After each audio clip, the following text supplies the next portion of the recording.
நானும் கரை சேராமல் அவங்களும் அப்படியே போயிட்டான். பண்டார சாத்துறதுக்கு போகலாமா? பண்டார ஆமாம். ஆனால் என்னுடைய பாணியை நான் மாற்றாமலே இருந்தேன். கரை சேராமல் இருந்தது நல்லதுங்க. மந்திரம் நமச்சிவாய மாலை எத்தனாவது மந்திரம்? 7வது மந்திரத்துக்கு விளக்கம் எழுதணும், அப்படி தானே? 7வது மந்திரத்துக்கு பொருள் எழுதிட்டீங்களா? பொருள் என்னது? இடைவிடாமல் போற்றுகின்ற மயக்கம்னு இருக்கும். மயக்கம்ங்கிறத நம்ம மகிழ்ச்சின்னு எடுத்துக்கணும். இடைவிடாமல் போற்றுகின்ற மகிழ்ச்சி, மகிழ்ச்சி உடைய இன்ப வடிவினராகிய தொண்டருக்கு உன் திருவுருளை உதிக்கச் செய்யும் பெரியோனே. ஒன்றுமில்லை, போற்றுகின்றவர்களுக்கு இன்பத்தை கொடுக்கிற குருவேன்னு அர்த்தம். போற்று இன்பத்தை கொடுக்கிற குருவே, நமச்சிவாய மூர்த்திகளே, என் அறியாமை இருவினையிலேயே என்னை விதிக்கிறது. இதெல்லாம் விளக்கமெல்லாம் பார்த்துட்டோமே. நேற்று ஃபுல்லாக பார்த்தாச்சுப்பா. எல்லாம் அந்த கடைசி ஆள் அசை வரைக்கும் பொருள் சொல்லியாச்சு. இருந்தாலும் அதனுடைய தொடர்ச்சிக்காக அதிலிருந்து வெளியே போகலாம்.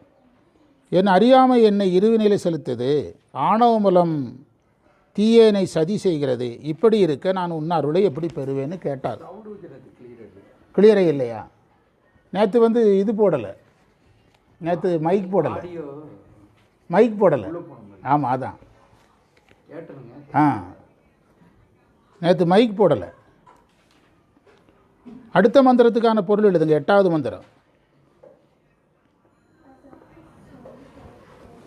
நெருப்பை கையில் ஏந்தியவனே,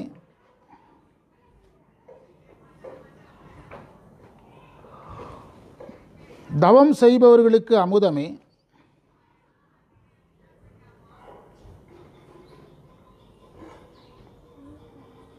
திருவாவடுதுறை நமச்சிவாய குருவே,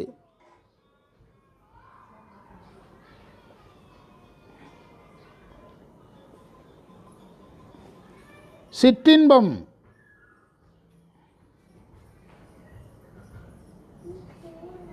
கெட, சிற்றின்ப நாட்டம் கெட, என் துன்பம் நீங்குவது என்னால்னு கேட்குறார். இப்போ நம்ம திருவாசகத்தில் அதே வரி தானுங்க அப்படியே எடுத்து போட்டிருக்கிறாரு. பொருள் எழுதுங்க. தண்டகையும் தீ. தண்டகையும் தீனா எரிகின்ற தீன்னு அர்த்தம். எரித்து கெடுக்கும் தீ. எரித்து கெடுக்கும் தீ. நெருப்புக்கு என்ன வேலை? அது அதில் சொல்லி இறைவன் கையில் வச்சுருக்க நெருப்பு எரிக்குதுன்னு சொல்கிறார், வேறு ஒன்றும் கிடையாது. அகைதல் எரிதல், தண்டல் கெடுத்தல்,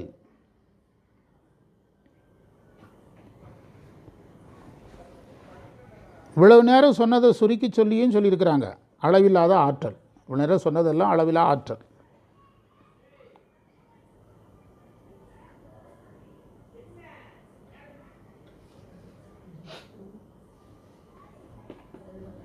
இதில் இருள் மாதருங்கிற வார்த்தை இருக்குதா?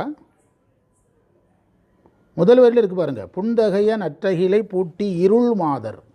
இருள் மாதர்னா இல்லற நெறியை கடைப்பிடிக்காத பெண்ணுன்னு அர்த்தம். எனக்கு மாதர்னு சொன்னால் தான் நம்ம நேரடியாக இல்லறத்தை பயன்படுத்தணும். இப்போ இது போன்ற அடைமொழி திருவாசகத்தில் இல்லை. இல்லறத்தை அதில் நம்ம பொருத்தணும். இதில் என்ன வார்த்தை இருக்குது? ஆமாம், இல்லற நெறியை கடைப்பிடிக்காத பெண்ணுன்னு அர்த்தம்.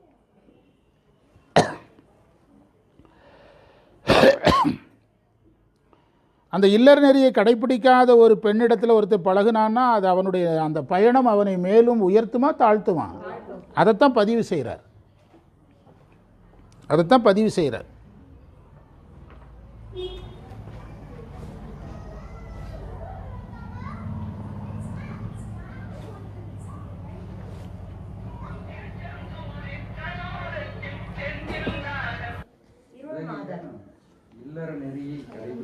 ஆமாம், அந்த இல்லற நெறியை கடைப்பிடிக்காத பெண்ணை சொல்கிறார். புரியுதா? அது இப்போ மந்திரத்தை படித்து பாருங்கள், சந்தேகம் வருதான்னு பார்க்கலாம். எத்தனாவது மந்திரம்? அதாவது நெருப்பு எரிக்கக்கூடியதுங்கிற இடத்துல ஆற்றலை குறிக்கிறதுன்னு ஒரு நோட்ஸ் கொடுத்துருக்காங்க, நல்லா இருக்குது. நெருப்பை பற்றி சொல்கிறதெல்லாம் நம்ம எதா எடுத்துக்கிடணும்? இறைவன் கையில் நெருப்பு வச்சிருக்கிறாருனால இது ஆற்றல்னு எடுத்துக்கலன்ட்டார். அகப்பட்ட பொருளை எரித்து கெடுக்கும் தீயை ஏந்தி திருக்கரமுடையவனே, நல்ல தவமுடைய அடியார்களுக்கு அமுதாக விளங்கும் பேரொளி பெருமான். தவமுடையவர்களுக்கு இறைவன் அமுதமாக இருக்கிறான். யார் தவம் செய்கிறாங்களோ அவங்களுக்கு அமுதம்னா இன்பமாக இருக்கிறான். அவங்களுக்கு தான் ஒளியாக தெரிகிறான். தவம்ங்கிறது இந்த இடத்துல நீங்கள் யோகம் வரைக்கும் போயிடணும். யோகத்தில் ஒரு சுகத்தை அனுபவிக்கிறாங்கல்ல ஞானிகள், அதுதான் அமுதம். யோகத்தில் இறைவனை யாராக பார்க்குறாங்க, எதா பார்க்குறாங்க, அதை சொல்கிறாரு, அவ்வளோதான். நமச்சிவாய குருநாதனே அடுத்து அந்த இல்லற நெறியில் நிற்காதவங்கள சொல்கிறார். இல்லற நெறியில் நிற்காதவர்கள் அந்த அதனால் ஒருத்தன் ஒரு இல்லறத்தான் வந்து துன்பப்படுறான். சராசரி மனிதன் இல்லற நெறியில் நிற்காதவர்களால் துன்பப்படுறான். அதுபோன்ற துன்பங்களை உயிர்களுக்கு நீக்குவது என்றுன்னு கேட்குறார். நம்ம முதல்ல சொல்லிட்டோம், அவங்க கேட்குறதெல்லாம் யாருக்காக? நம்மை முன்னிறுத்தி கேட்பாங்க, நம்மை முன்னிறுத்தி கொண்டு கேட்பாங்க. நமக்காக கேட்குறத அவங்களுக்கு கேட்குற மாதிரி கேட்பாங்க. அவங்களுக்கு கேட்குற மாதிரி கேட்பாங்க. இப்போ இந்த ஒரு மினிஸ்டருக்கு வந்து 2 சீட்டு இந்த காலேஜில் இருக்குது, அரசு கல்லூரியில் அப்படின்னா, அவர் என்ன ஒவ்வொரு வருஷமும் அவருக்கு அத்தனை பிள்ளைகளாக இருக்க போகுது. அந்த சீட்டை அவர் என்ன செய்வார்? அது ஆனால் அந்த சீட்டுக்கு என்ன பேர்? மினிஸ்டர் சீட்டுன்னு பேர், அப்படிதானே? ஆனால் அது மினிஸ்டர் அனுபவிக்கிறாரு. ஆனால் கேட்கும்போது எப்படி கேட்பார்? ஏன் என்னுடைய கோட்டான்னு கேட்பார். அதே மாதிரி தான் என்னுடைய உரிமை. அது உயிர்களுக்காக ஞானிகள் வந்து தங்களையே அந்த உயிராக மாறிக்கொண்டு பேசுவாங்க. அப்படி பேசுகிற இடம் தான் இது. செய்வோம்.